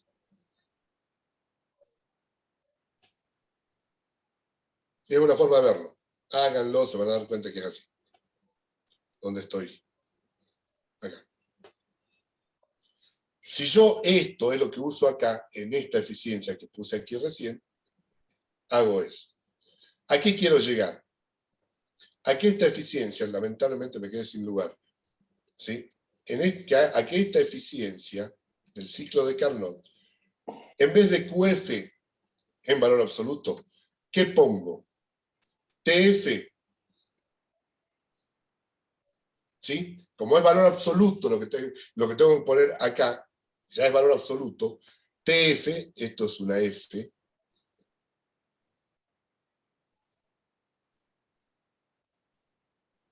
es TF por la diferencia de entropía, pero tengo que poner la mayor menos la menor porque es valor absoluto. Es S2 menos S1 sobre QC, que es TC por S2 menos S1. Ya el signo lo puse yo antes, acá arriba. Por eso busco ese igual. Este con este se me simplifica, este con este se me simplifica, y la eficiencia del ciclo de Carnot es 1 menos TF sobre TC, que era lo que ya habíamos visto. Es igual a la eficiencia de una máquina térmica reversible.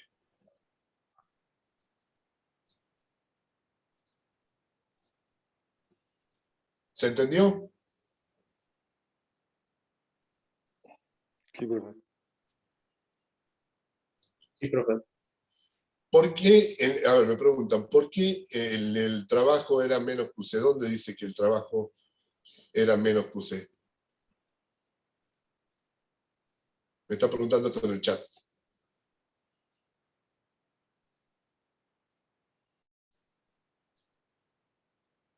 ¿Dónde dice que el trabajo era menos QC?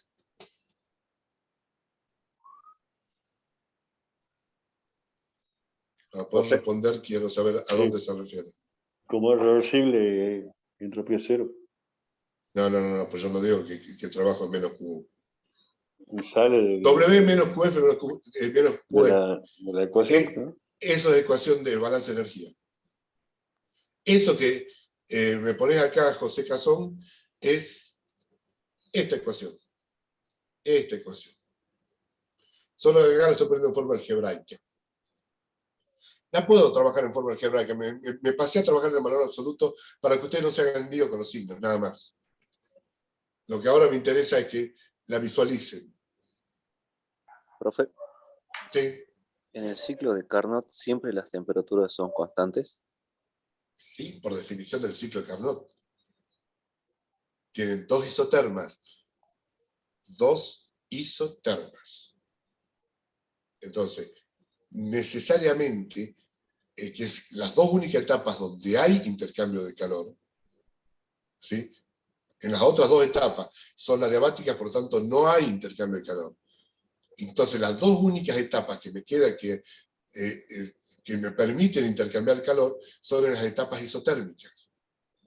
Y son etapas isotérmicas, son a temperatura constante. Profe, y en las etapas yo me doy cuenta cuando entra o sale calor, cuando aumenta o cuando disminuye la entropía. Correcto, es una de las formas. Si tenés Para diagrama estar- TS, si tenés diagrama TS. Si estás con un diagrama PV es un poquito más complicado de visualizar, pero sí. Se aumenta la entropía porque entra calor. A ver, hagamos el mismo análisis en el diagrama PV del Carnot, cualitativamente. En un diagrama PV de Carnot, acá estoy sobre, yo sé que estoy sobre una isoterma, en esta parte, ¿ven? Uno puede decir, a ver, ¿qué manera tengo? Que de hecho es algo que voy a utilizar ahora para hablar del ciclo Rankine. ¿Qué manera tengo yo de... Imagínense un gas que se expande.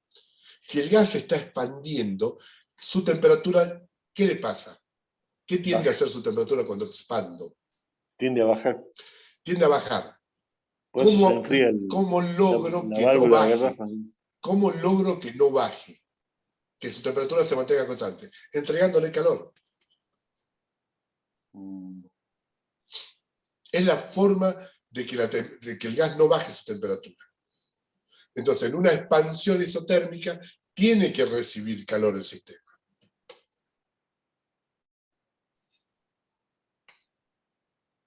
Y en lo mismo ocurre en una compresión isotérmica, el análisis es inverso. Estoy comprimiendo el gas, estoy pasando de un volumen más alto a un volumen más bajo. ¿Sí? El gas se va a tender a calentar, va a tender a aumentar su temperatura. Entonces, la forma de mantenerlo constante, que es lo que me requiere el ciclo de Carnot, es que le saque calor. Y la genialidad de estos ciclos es que la entrega de calor, en la etapa 1-2 en este caso, se hace a una temperatura más alta que la salida de calor que se hace a una temperatura más baja. ¿Cómo dijo? Claro, la entrega de calor, acá, la entrega de calor, en un TS más fácil de verlo, la entrega de calor al ciclo, o sea, la entrada de calor al ciclo, se hace a una temperatura más alta que la salida de calor que se hace a una temperatura más baja. Cuánto calor va a entrar y cuánto calor va a salir va a depender de esa temperatura, de forma tal que las variaciones de entropía del ciclo total cumpla que sea igual a cero. No porque el ciclo sea reversible, sino porque es un ciclo. Al ser un ciclo, la variación de entropía es cero. La del ciclo, no la de la máquina térmica completa, no la del conjunto fuente caliente, fuente fría, fuente de trabajo reversible. Que si es Carnot, también vale cero.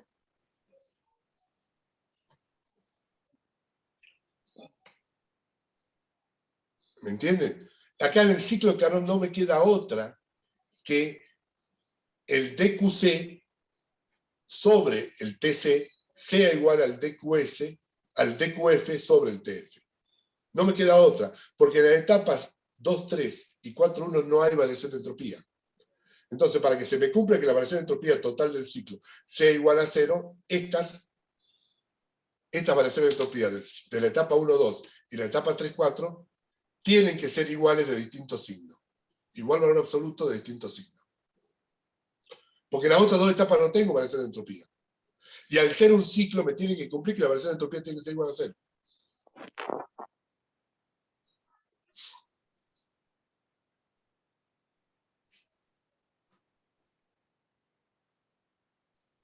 Es por eso que decimos de que el ciclo de Carnot es el ciclo termodinámico ideal por excelencia.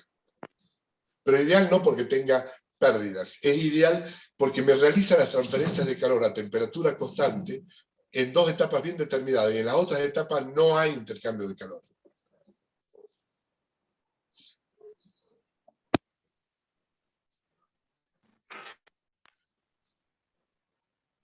Bueno, cómo se me fue la hora, ¿eh? Ahora veamos lo siguiente.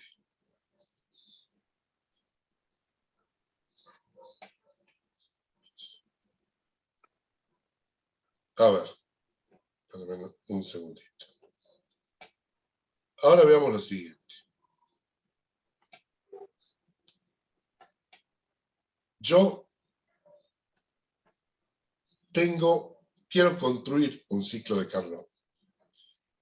Lo quiero hacer, o sea, quiero hacer una máquina que me funcione con el ciclo de Carnot. Entonces, acá yo me veo en el primer problema. O sea, quiero llevar esto teórico termodinámico a una condición física práctica de cómo construyo un ciclo de Carnot. Entonces digo, tengo que hacer una etapa, lo que decíamos recién, tengo que hacer una etapa en donde voy expandiendo el gas y al ir expandiendo tengo que ir entregando calor. ¿Cómo yo aseguro de que logro eso de forma tal que la temperatura no cambie? ¿Cómo sé exactamente la cantidad de calor que tengo que entregar para que la temperatura no cambie? Es muy complicado. La realidad es muy complicada. ¿Sí? Lo mismo cuando comprimo. El adiabático es fácil de hacer. Aíslo y chau. Cuando entra en la etapa de las adiabáticas, aíslo y me aseguro que no salga calor. Listo, esa la puedo construir. El problema es cómo construyo las isotermas. Mecánicamente, físicamente, ¿cómo lo hago? Porque tengo que lograr que a medida que el gas se va expandiendo, reciba la cantidad de calor justa y necesaria para que su temperatura no varíe y sea una etapa a temperatura constante. Ahora bien, por suerte, la naturaleza nos dio una salida para eso. Y eso es, ¿qué pasa si yo realizo, permítame un segundito, copiar una cosa. ¿Qué pasa si yo realizo eso que le estoy diciendo en esto que le muestro ahora? Antes de preguntarle qué es, lo voy a meter dentro de ejes.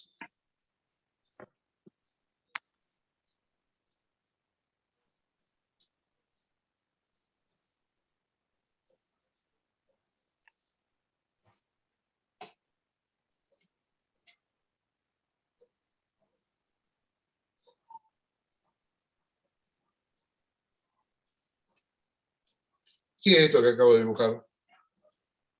Campana de Gauss. No, Minari no es. campana de Gauss tampoco. ¿Qué es? Alguien que sepa. La Campana de entropía. Gauss es una campana de distribución estadística. Y la entropía. Esto es un diagrama TS, temperatura-entropía, que también tiene una forma muy parecida a un diagrama PV, esa campana. ¿Cómo se llama esa campana? Lo vieron en química general, vamos.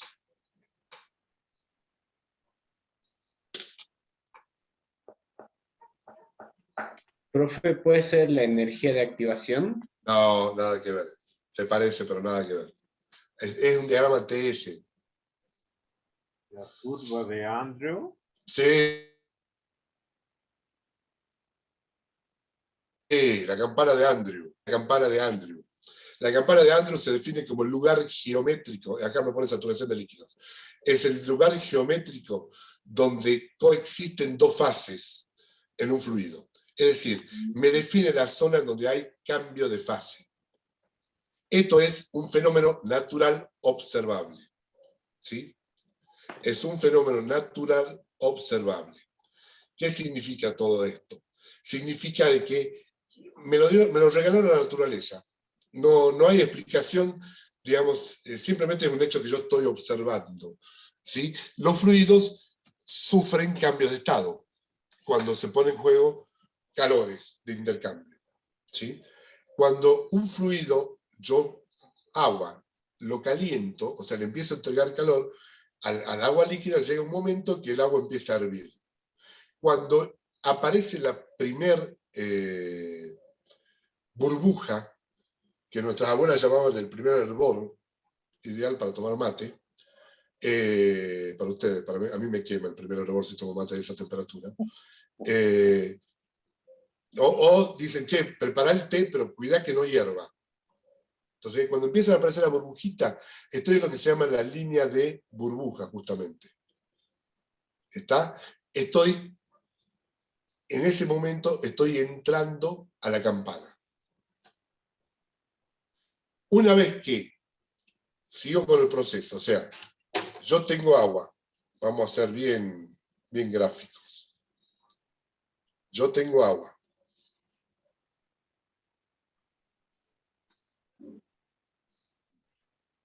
Y a esta agua que tengo acá, le meto un mecherito aquí con fuego. ¿Sí? Y acá tengo, además, le clavo un termómetro para medir su temperatura. ¿Sí? Acá voy viendo la temperatura. Bueno, empiezo a calentar agua. ¿Qué veo en el termómetro? Que la temperatura empieza a aumentar. ¿Cómo se llama el calor que lo voy entregando mientras la temperatura va aumentando y no cambia de estado? Se llama calor sensible. ¿Cómo se calcula ese calor sensible? Con la fórmula MCP diferencial de T. Esto es calorimetría. Ya lo vieron, yo lo doy por sabido esto. ¿Sí? Lo vieron en química general justamente. ¿Está? Bien. En el momento que aparece la primera burbuja, yo toco la campana de Andrew. Toco la campana de Andrew en ese momento, en ese instante. Cuando toco la campana de Andrew, ¿qué le pasa a la temperatura? El agua es un fluido puro.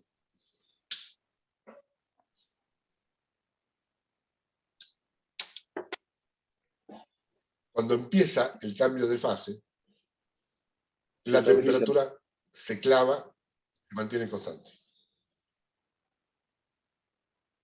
¿Por qué? Porque la madre naturaleza, la Pachamama, Dios, llámenle lo que quieran, lo decidió que fuese así. Es un hecho observable. ¿Está?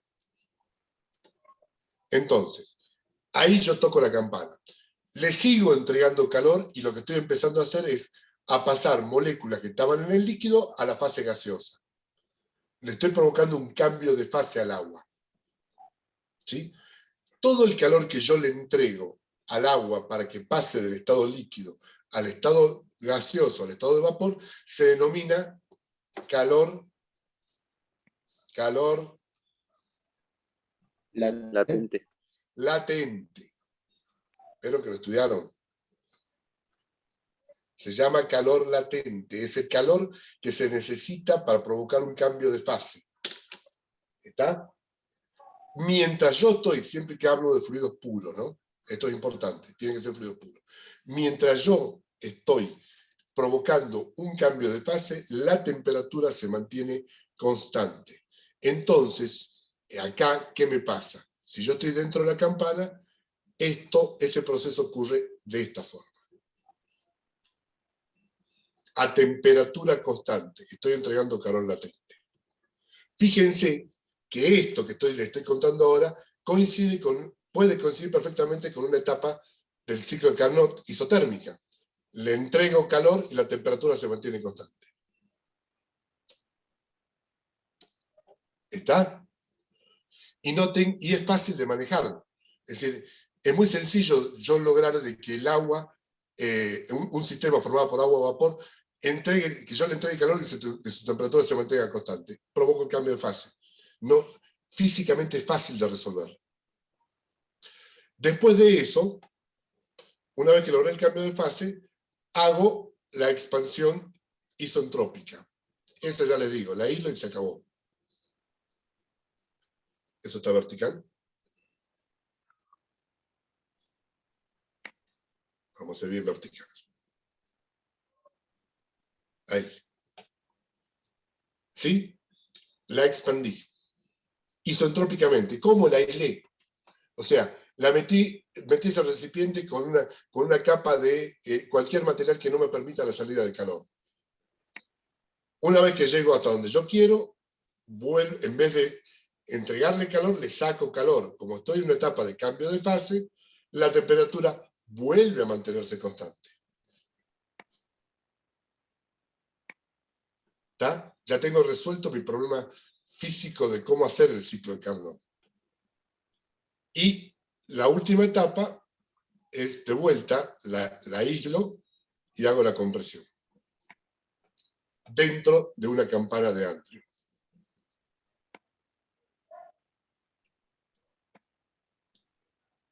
Y tengo mi problema resuelto. La pregunta es, ¿tengo mi problema resuelto? Lamentablemente no. ¿Por qué? Porque resolví la parte más difícil, que es la etapa isotérmica acá, esta etapa isotérmica y esta etapa isotérmica.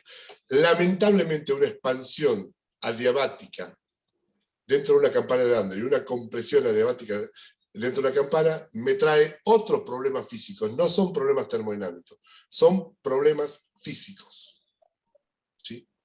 Que me van a obligar a que la etapa, si yo a esto lo llamo, recordando los números anteriores, le llamo 1, 2, 3 y 4, con la 1, la 2 y la 3 y la 4 no tengo problema, este es un 4 que está acá abajo, ¿sí? No tengo problema. Mi problema físico ocurre en el 2 y en el 3. Perdón, en la etapa 2, 3 y en la etapa 4, 1. Me voy a ver obligado a sacar esas etapas fuera de la campana. Lo vamos a ver, ya estamos sobre la hora, lo vamos a ver mañana cuando terminemos de desarrollar la modificación del ciclo de Carnot para que pueda funcionar y que va a concluir en lo que se llama un ciclo de Rankine. Profe, ahí tiene que mantener la entropía constante y bajar la temperatura. Eso lo físicamente. Sí. No es bici solamente que con los equipos que yo tengo no lo puedo hacer dentro de la campana. Lo tengo que hacer afuera de la campana, pero por un problema mecánico nada más. Bueno, por la hora que es, vamos a tener que dejar aquí. Estoy yendo despacio, me gustaría ir un poco más rápido. No me diga. Sí, les digo. Así Justo en que, esta bueno. parte, se quiere ir rápido. Justo en esta parte, la más importante. Y sí. No importa. No voy a cambiar de calidad por rapidez. Te agradece, profe. No, más rápido no, dice acá en el chat. A esta velocidad vamos bien. Bueno, Los que se ganan velocidad pierden fuerza. Sí. Si ustedes querían festejar el Día del Estudiante, eso es lo que pasa. Bueno, dejamos acá. Mañana tengo que terminar ciclos sí o sí. ¿Sí? En realidad lo que voy a hacer, ya les adelanto, mañana, para ir un poquito más rápido en esto, es que todas las partes de deducción de fórmula, eso se la voy a poner impresa directamente, está en los libros. ¿Sí? Y voy a detenerme en las partes conceptuales. ¿Está? O sea, no digo que no lo voy a dar, lo voy a dar, pero no lo voy a poder, no me voy a poner yo a escribir una por una, porque ahí es donde se pierde tiempo. Ya hay fecha para el primer parcial, y la fecha, lo tengo que hablar con el ingeniero Castillo, la fecha para el primer parcial debería estar en la semana del 11 de octubre. Así dejamos una semana, que yo quiero que sea la que viene, para hacer consultas. Desde ya les digo, la semana que viene, la del 4 de octubre, hay 2 días que son no laborables, ¿sí? Que es jueves y viernes. Jueves porque es feriado provincial por Día de la Virgen, y viernes porque a alguno del gobierno, no sé si de este o del anterior, se le ocurrió que tiene que ser un feriado de puente turístico. Una forma de resolver este dilema para que lleguemos bien con la fecha es que tanto el jueves o el viernes o alguno de esos 2 días o el lunes siguiente, que también es feriado por ser lo del 12 de octubre que se adelanta, sí demos consulta. Consulta virtual, obviamente. Estaría genial, profe. Entonces, de esa forma, contando con alguno de esos días para dar consulta, resolvemos la ecuación de no llego para la fecha del parcial. Y yo no nos matamos dando rápido todo esto. Pero yo mañana tengo que terminar el ciclo sí o sí. ¿El parcial es virtual? Sí, es virtual. Pero los conocimientos son reales. Los conocimientos son muy reales. Y las deudas. Estaría bueno que dé la consulta el lunes si tenemos tiempo de Yo revisar no tengo todo, problema en darle el lunes. generar Yo, más dudas. yo no tengo problema en darle el lunes de esa semana. La segunda parte de la materia es más corta, ¿sí? Lo cual nos Pero más permite llegar a los contundente. primeros días de noviembre para el segundo No, eso parcial. es más fácil. Claro, Yo más contundente. no dije fácil, dije más corto. ¿Eh? No. Así que, bueno. Ok, Se despertaron de pronto. sí, sí. Ahí El ya se miedo, asustaron. el terror. Ya se asustaron. El miedo hace Sí. maravillas. Me sigue preocupando de que son 50 y van a ver que al parcial se van a presentar 200. Sí, cada vez somos menos. Sí, así le va a ir. No es una amenaza. ¿Eh? Yo ya le digo, para fecha parcial tengo que hablar con el ingeniero Castillo, él es el jefe de trabajos prácticos. ¿Eh? Ahora le empieza el apuro. Suban las clases rápido los videos, suban los videos, claro. No asisten a la clase, quieren ver los videos. Voy deteniendo la grabación. Claro.